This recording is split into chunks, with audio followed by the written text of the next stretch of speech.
الحمدللہ وکفا وسلام علی عبادہ الذین اصطفیٰ خصوصاً علی سید الانبیاء علیہ التحیۃ والثناء اما بعد فاعوذ باللہ من الشیطان الرجیم بسم اللہ الرحمن الرحیم وقالوا اتخذ اللہ ولدا سبحانہ بل لہ ما فی السماوات والارض کل لہ قانتون صدق اللہ مولانا العظیم وبلغنا رسولہ النبی الکریم الامین۔ بعد از حمد و ثنا سورہ بقرہ کی 116 نمبر آیت مبارکہ آپ نے سماعت فرمائی۔ رب العالمین ارشاد فرماتا ہے، اور بولے خدا نے اپنے لیے اولاد رکھی، پاکی ہے اسے، بلکہ اسی کی ملکیت ہے جو کچھ آسمانوں اور زمین میں ہے، سب اسی کے حضور گردن ڈالے ہیں۔ یہ کفار کا قول اور ان کا نقطہ نظر اللہ رب العالمین نے بیان فرمایا کہ کافروں کا، غیر مسلموں کا یہ نظریہ ہے کہ اللہ رب العالمین نے اولاد بنا رکھی ہے، جب کہ اللہ رب العالمین اولاد سے پاک ہے، اس کی اولاد تو کوئی نہیں، کائنات کی ہر شے اس کی ملکیت ہے اور ساری چیزیں اسی کی مطیع اور فرما بردار ہیں۔ اس آیت مبارکہ میں خاص طور پر قابل توجہ جو لفظ ہے وہ قانتون، قنوت لفظ استعمال ہوا، اور قنوت عام طور پر 4 معنوں میں استعمال ہوتا ہے۔ قنوت کا معنی طاعت و فرما برداری بھی ہوتا ہے، طویل قیام بھی ہوتا ہے، خاموشی اور سکوت بھی ہوتا ہے، ہمیشگی اور دوام بھی ہوتا ہے۔ یہاں قنوت کا معنی طاعت و فرما برداری ہے۔ اس آیت مبارکہ سے علماء مفسرین نے جن مسائل شرعیہ کا استنباط فرمایا، ان میں سے سب سے پہلا مسئلہ تو یہ ہے کہ رب العالمین ارشاد فرماتا ہے، وقالوا اتخذ اللہ ولدا سبحانہ، کافروں کا یہ نظریہ ہے کہ اللہ رب العالمین نے اولاد بنا رکھی ہے، اللہ رب العالمین اولاد سے پاک ہے۔ اس لیے کہ اولاد اور والد میں چند ایسے امور ہوتے ہیں جن امور کی نسبت اللہ رب العالمین کی طرف کرنا جائز نہیں ہے۔ مثلا اولاد اپنے والد کے مشابہ ہوتی ہے، جبکہ کوئی شے کائنات کی اللہ رب العالمین کے مشابہ نہیں ہے، وہ اپنی مثیل اور اپنی نظیر سے پاک ہے۔ اسی طرح اولاد اپنے والد کی جز ہوتی ہے، اور اللہ رب العالمین اس سے پاک ہے کہ کوئی شے اس کی جز بنے۔ اسی طرح اولاد اور والد دونوں کی جنس ایک ہی ہوتی ہے، جبکہ اللہ رب العالمین جنسیت سے پاک ہے۔ اسی طرح اولاد کا ہونا یا والد کا ہونا، یہ دونوں اس چیز پر دلالت کرتی ہیں کہ پہلے یہ چیز نہیں تھی، یعنی حدوث پر دلالت کرتی ہیں۔ اولاد کا ہونا حدوث پر دلالت اس طرح کرتا ہے کہ ظاہر ہے پہلے اولاد نہیں ہوتی، بعد میں اولاد ہوتی ہے، تو عدم سے یہ چیز وجود میں آتی ہے۔ اسی طرح والد کا ہونا یہ بھی حدوث پر دلالت کرتا ہے، ظاہر ہے جب تک اولاد نہیں ہوتی اس وقت تک والد نہیں ہوتا، اولاد ہوگی تو اس کی نسبت سے یہ والد ہوگا، تو یہ بھی عدم سے وجود میں آنے والی چیز ہے، جبکہ اللہ رب العالمین اس چیز سے پاک ہے کہ اس پر کبھی کسی لمحہ میں بھی عدم وارد ہو۔ وہ قدیم ذات ہے، اس پر حدوث یا عدم وارد نہیں ہوتا۔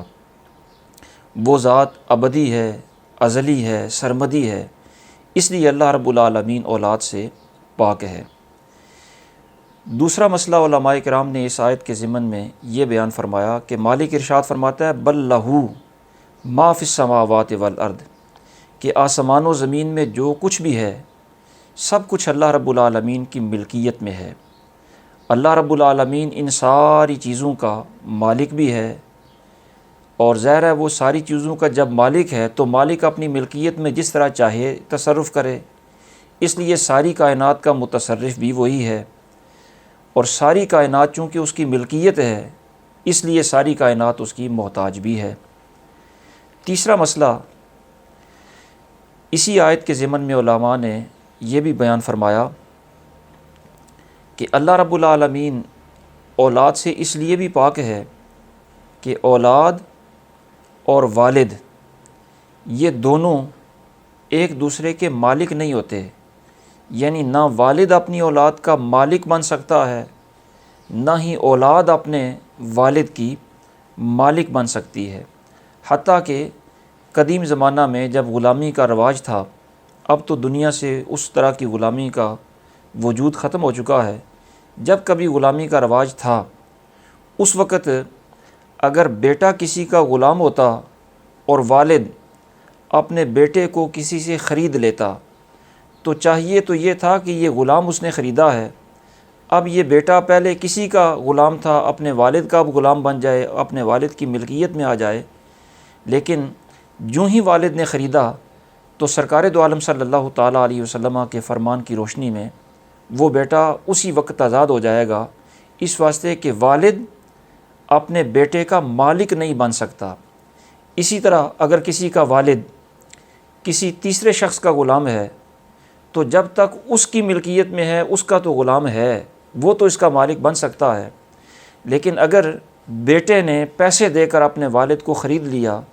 تو خریدتے ہی وہ والد اب غلام نہیں رہے گا، وہ آزاد ہو جائے گا۔ اس لیے کہ اولاد بھی اپنے والد کی مالک نہیں بن سکتی۔ سرکار دو عالم صلی اللہ تعالیٰ علیہ وسلم نے ارشاد فرمایا، من ملک ذا رحم محرم فہو حر، جو کسی ذی رحم محرم رشتہ دار کا مالک بنے، اسے خریدے تو اس کے خریدتے ہی وہ ذی رحم محرم رشتہ دار آزاد ہو جاتا ہے۔ تو والد اور اولاد یہ ایک دوسرے کے مالک بن ہی نہیں سکتے، اور مالک کریم چونکہ فرماتا ہے کہ کائنات کی ہر شے اس کی ملکیت میں ہے، وہ ہر شے کا مالک ہے، تو اس کا ہر شے کا مالک ہونا اس بات کی دلیل ہے کہ اللہ رب العالمین کی کائنات میں کوئی بھی اولاد نہیں ہے اور نہ ہی کوئی شے اس کی اولاد بن سکتی ہے۔ اسی طرح رب العالمین ارشاد فرماتا ہے کل لہ قانتون۔ اس سے علماء نے یہ مسئلہ اخذ فرمایا کہ چونکہ سارے اس کے اطاعت کرنے والے ہیں، کائنات کی ہر شے اس کی فرما بردار ہے، اس کے احکام کی پابندی کرنے والی ہے، تو اللہ رب العالمین کے احکام دو طرح کے ہوتے ہیں۔ ایک تو اس کے احکام وہ ہوتے ہیں جن کو فطری احکام کہا جاتا ہے، اور ایک احکام وہ ہوتے ہیں جن کو تشریعی یعنی شریعت کے متعلق احکام کہا جاتا ہے۔ جو شریعت کے متعلق احکام ہوتے ہیں ان میں بندے کو اختیار دیا جاتا ہے، ہدایت اور گمراہی دونوں رستے واضح کر دینے کے بعد بندے کے پاس اختیار ہوتا ہے کہ چاہے تو ہدایت قبول کر کے نجات پا لے اور چاہے تو گمراہی کے رستے پر چل کے جہنم اپنے لیے منتخب کر لے۔ اسی طرح اچھائی اور برائی کا اختیار بندے کو دیا جاتا ہے۔ یہ بندے کے پاس اختیار اپنی مرضی اور کام کرنے نہ کرنے کا جو اختیار ہوتا ہے یہ تشریعی احکام میں ہوتا ہے۔ جو فطرتی احکام ہوتے ہیں ان میں کائنات کی ہر شے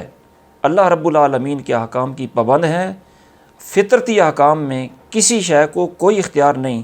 مثلا فطرتی احکام کیا ہوتے ہیں؟ کس شے نے کس جنس میں پیدا ہونا ہے یہ صرف اللہ رب العالمین کے حکم سے اس کی جنس متعین ہوتی ہے، اپنی مرضی سے کوئی اپنی جنس متعین نہیں کر سکتا۔ اسی طرح کس نے کب پیدا ہونا ہے، کب اس نے دنیا سے جانا ہے، اس کو صحت کیسی ملنی ہے اور کتنا عرصہ تک ملنی ہے، موت اس کی کب آنی ہے، کس جگہ پر آنی ہے، یہ فطرت کے جو احکام ہوتے ہیں ان میں ساری کی ساری کائنات اللہ رب العالمین کی فرما بردار ہے اور اس کے احکام کی پابند ہے۔ دعا ہے اللہ رب العالمین انہی کلمات کو شرف قبولیت عطا فرمائے۔ وما توفیقی الا باللہ۔